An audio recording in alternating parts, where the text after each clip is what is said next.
Hi guys, welcome back to another video. So today we're going to work on dribbling and we're going to go back to the very basics of dribbling. So just learning how to carry the ball with close control. So before we try and learn any moves, anything complicated, we really need to get the foundation of dribbling down to perfection. So I'm going to show you some tips today that are going to help you improve your dribbling and keep that close control while running at full speed. So let's go. So the first thing we need to talk about is the part of the foot that's making contact with the ball. And the area of the foot we want to be using is right here. So it's just to the side of the small toe, just on top of the foot here. And the reason we're using this part of the foot is because when we make contact with that ball, after we've made contact, as our foot hits the ground, it's already in a running position to carry on running at full speed. We don't want to be using the inside of our foot to dribble. I see a lot of players doing this, especially younger players. They want to use the inside of the foot because it's a nice big surface area. But look what happens, as I make contact with the ball, my foot plants down again. This is not an automatic running position. We then have to adjust our feet to then go and run and take off again in the same direction. So when we use this part of the foot, as we're planting our foot down, we're already in that running position. You're going to be able to run with the ball at higher speed and it's going to feel a lot more natural. So you've got to get used to using this part of the foot. The next thing you want to be doing when you're dribbling the ball, you want to try and take a touch of the ball with every step. You don't want to just be kicking it out in front of you and running after it. You don't want multiple steps in between each touch of the ball.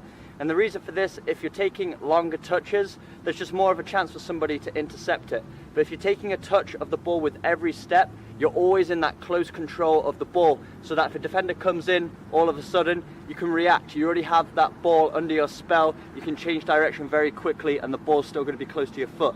So to practice, we can just move around a space, just trying to get a touch of the ball with every step.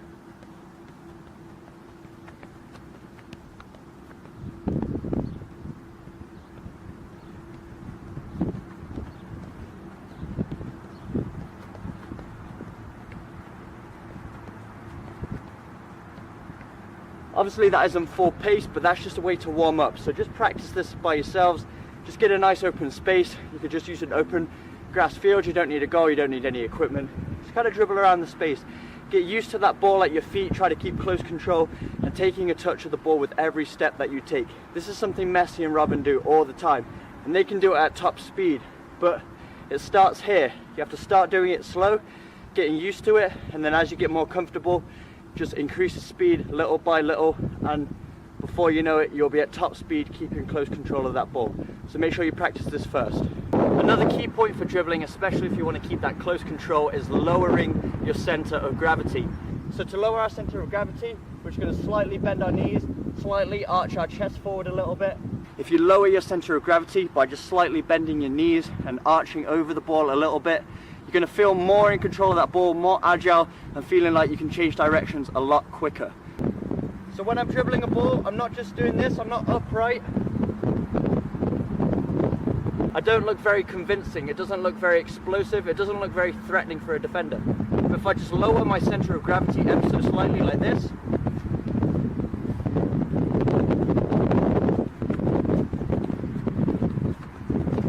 I look a lot more convincing, I look a lot more in control of the ball, I'm taking a lot more touches of the ball, I'm a lot quicker moving around, and I can change direction a lot quicker. So I see a lot of players that don't do this. They don't lower their center of gravity when they're dribbling a ball.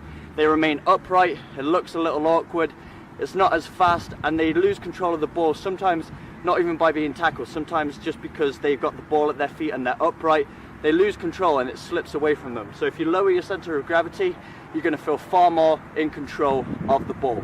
So my final tip is your arms. You need to have balance of the ball. So balance is where a lot of your control comes from in the first place.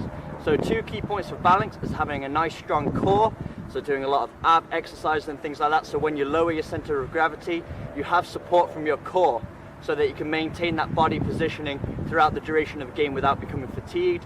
And also your arms need to be out for balance. It's almost like if you were walking on a tightrope, a lot of people would have their arms out for balance, and the exact same thing applies when you're dribbling a soccer ball as well. A lot of people have their arm out to the side slightly. Some people just like to do a running position, so you just have your arms out in front of you so it looks very natural like you're running. Whatever works for you, but just make sure you have your arms out. They're not just rooted by your side or anything like that, because that's just going to decrease your balance. You're going to lose control of that ball a lot easier, and it's just not going to be as effective. So make sure you have those arms out for balance. This obviously takes practice. You need to become coordinated with the ball so that you can eventually get to the point where it's almost like the ball is an attachment of your body. If you look at Messi, you look at Robben, when they're running without the ball and when they're running with the ball, there's only a very slight difference. So that's the goal for you guys. As you develop, as you improve, as you work on your dribbling, the goal for you is to try and get as close to being as fast without the ball as you are also with the ball. Alright guys, so I tried filming an outro, but it started to get really windy at the pitch, so you couldn't even hear a word I was saying. But basically, all you need to do is just take this technique and start off slow. Everything that is brand new, doesn't matter what you're doing in life, everything's going to be a little bit awkward at first, but when you learn this technique, just start off very slow, get the fundamentals down, and then over time just increase that speed little by little until you can almost get to top speed dribbling the ball. But take all these tips. If you did enjoy this video, make sure you smash that like button. If you're new to the channel, hit that subscribe button for weekly training videos and other videos that are going to make you better players. And as always, I will see you in the next video.